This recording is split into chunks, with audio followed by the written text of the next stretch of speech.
You're listening to the Monday Night Community Show with Daniel on BRFM. This is the Daniel Monday Night Community Show on demand through YouTube. Thank you very much for choosing to listen to us through this method. If you'd like to keep up to date with when I add new interviews, then subscribe to this channel. We present The Mysterious Voice by John Fryer. Read by Duncan Smith. "It's just business," said Peterson as he and Thompson strolled across the gravel-laden car park that led to the large grey building that dominated the immediate area. The edifice that reached majestically up towards the heavens was the head office of Capital Finance, an investment company with interests around the globe. The structure stretched upwards, imposing itself against the skyline, and could be seen from all directions for miles around against the grey morning sky. The solid structure declared to the world not only that they were there, but as the company's slogan said, they were in for the long haul. They would have to be. The yearly business prospectus had made sobering reading for all. It wasn't that the firm was losing money. In fact, the very opposite. It was that over the last quarter, the profits have been just not quite as good as the previous year's return for that 3-month period. The issue had long since stopped being one of profit or loss, but of percentage of profit. If the company's financial report did not show a suitable increase on the previous quarter, then the skies would darken even faster than the rain-threatening clouds that hung over their heads as they walked across the car park. Thompson eyed his colleague. Peterson was one of those that did read the financial reports with interest. In fact, whereas Thompson would usually end the day with a chapter of a novel that he would pick up from the local charity shop, a privilege and indulgence that he kept very much to himself, Peterson would go to sleep reading over the pages of figures meant to represent the continued success of the firm's commercial future. Thompson had read over such documents in his younger days. There had been a time when the truth of black ink on a white page had been beyond question, when what was printed and distributed within the company was taken as being beyond question. For several years, as he rose through the ranks, Thompson had never questioned the truth of the company's internal reports. In fact, it had seemed ridiculous that anyone within the firm's structure would question the written reports as presented to the staff by the executive branch, or any members of the public who actually read them. Thompson, however, knew there were some who did. He had started to receive phone calls, usually in the evenings, from a neutral voice calling itself the Angel of Fairness. Although at first Thompson had simply hung up on this unwanted nuisance, one night he had decided to engage the mysterious voice in debate. To his surprise, the Angel of Fairness had researched the company to a degree of detail that Thompson himself had never considered. There had always been individuals that had researched the firm's rising share price and would write in anonymously declaring to whomever was unfortunate enough to open the envelope that the company was somewhat overpriced, and with the global outlook appearing rather gloomy, it would be a good time to sell any and all shares and get out while the going was still good. Thompson had actually begun to wonder if the mysterious angel had actually been the author of one or more of the letters. If they weren't, they were certainly well informed. Several years earlier, the angel had informed Thompson about a proposed business deal that the company had pursued with vigor. The voice had recommended avoidance of an investment in a rival phone company in the Far East. Thompson, like many in his position, had doubted the wisdom of the voice at the end of the phone. The mysterious Angel of Fairness had turned out to be right. The merger had been a mistake and cost Capital Finance far more than anyone wished to think about. It had also cost the previous chief executive his position. Thompson had learned from the experience. He knew those on the higher rungs of the corporate ladder would never listen to anything he said. The fear that either he would turn out to be right or equally wrong was reason enough for him to keep his mouth closed. Then the even bigger fear that all those in authority worry about was, of course, that those below may have a greater understanding of the firm's problems and therefore the possible solutions than they themselves. That alone was always a good reason for ignoring the concerns or advice of the underlings. How such an idea would play with those above on the executive branch was another good reason. If you ever did hear a worthy idea from someone beneath you in the pecking order, the logical thing to do was to keep it very much to yourself until the right moment presented itself. If it were actually a good idea, it would be a good idea in 6 months. Subsequently, Thompson had learned the hard way to retain his own counsel. You cannot expect any operation to maintain uneconomic parts of the business if there is a cheaper option available. The movement of capital and resources is now the lubrication on which the power of industry currently works. Thompson just nodded his head wisely. He knew Peterson only spoke this way to show that he had been reading the various quarterly reports. The truth, Thompson thought, was that Peterson's language was to cover something else. Something that he thought he could hear between the mutterings and jargon that had become Peterson's almost daily dialect. Peterson was afraid. The firm's position suggested the one thing that no one wanted to hear, the fabled profit warning. This was a guaranteed loss in share price, and someone would have to be seen to take the fall. Peterson had committed all of the deadliest of the 7 sins. He had bought at the top of the market, drove an expensive car, smoked 2 packets a day, even in a smoke-free building, drank like a fish, went abroad twice a year, several credit cards, all over the limit, and to round it off, 2 teenage children who were already looking at universities and the price tags that came with them. Glancing at Peterson's heaving bulk, sweat already starting to run down the left-hand side of his temple, Thompson was impressed that his colleague was still with them, at least in physical form.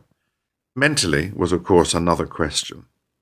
The trading outlook is generally positive as we approach the final quarter, and expectation is high of a rapid and successful fiscal outlay.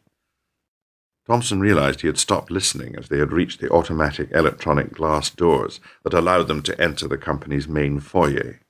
The hallowed halls, Thompson had once described the grand opening, and the over-decorated walls, lined with sculpture and paintings, which presented an environment that declared wealth and privilege. At least that was the intention.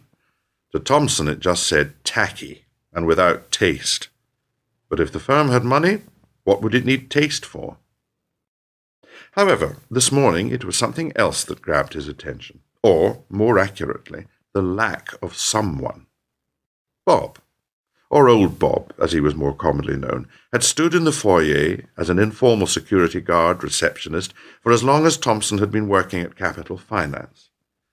Bob was a 6'2", straight-backed ex-army man with a broad, wide smile that stretched from ear to ear. Every morning, as Thompson entered through the automatic glass doors, Bob's loud voice boomed around the foyer. "Morning, Mr. Dillon. How are the kids today? Oh, hello, Mrs. Rose. How's your husband? What did the doctors say? Mr. Aspel, how was your weekend? Mrs. Evans, how did your daughter's recital go? Mr. Ward, what happened at the end of the match over the referee's decision?" Old Bob was a constant. Winter, summer, rain or shine, early or late, there he was. Bob knew everyone, and everyone certainly knew Bob. He was the type of man that suggested stability. Officially, his role was that of information. Unofficially, he was the one you went to if you wanted to get something done. If you had a visitor who had never been before, Bob was the person that would direct them. If the office had not been hoovered that morning, Bob made the call, and 5 minutes later someone was there, hoover in hand. If the pipes were not sending through hot water, Bob was the guy that could arrange a plumber within the hour. In effect, Old Bob knew all of the little people that made it all work. Those in the offices got to wear suits and ties. Bob was the glue that tied it all together. Only today, the foyer was a little empty. Bob was not there. The still figure that had taken up residence for as long as Thompson could remember was missing. In his stead stood a shorter man, a younger man, a different man. Peterson seemed oblivious. The history of business has always been a process of minimizing costs. This has always been the principal strategy for the removal of unwanted and unnecessary expenditure. Right, was the only response Thompson could bring himself to utter. Oh, yes, continued Peterson, his own self-importance rising with every sentence. The need for all economic institutions to refine their cost base and examine their financial outlook will remain central to national GDP growth. We've got to streamline. Thompson had once again stopped listening. The mysterious voice had once mentioned the need to recognize signals.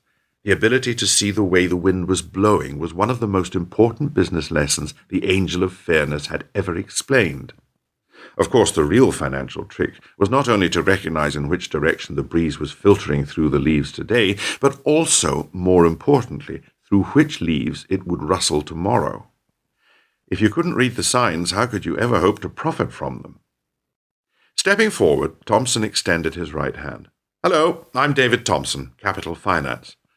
The new man suddenly appeared confused. Yeah.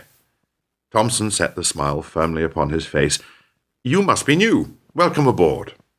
Unsure, the new man, who Thompson thought was at least 30 years old Bob's junior, took it, and they shook hands. What happened to Bob? Asked Thompson. Who? Replied the new man. Bob, answered Thompson, pretty sure he knew the answer before he asked, but asked the question he was determined to do. Bob, the guy before you, the man you're covering for. I'm not covering for anyone, mate. I've been sent by the Dole office. If I don't do it, I lose my benefits. So, old Bob had gone. Peterson had been right after all.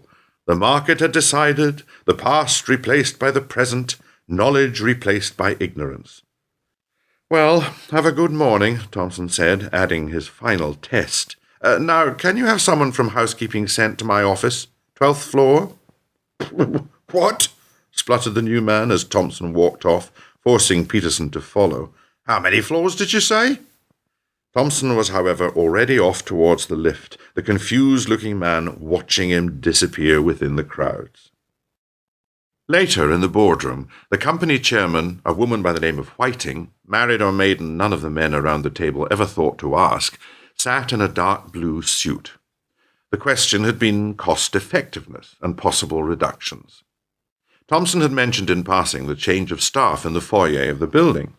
Peterson had added his penny's worth, agreeing with any and all cost-cutting measures. Thompson interrupted his earnest colleague. You can cut to your heart's content, but every time you do, you will eat away at the quality of the service that you offer to our clients, he said. Reputations are easy to destroy, far harder to create and maintain.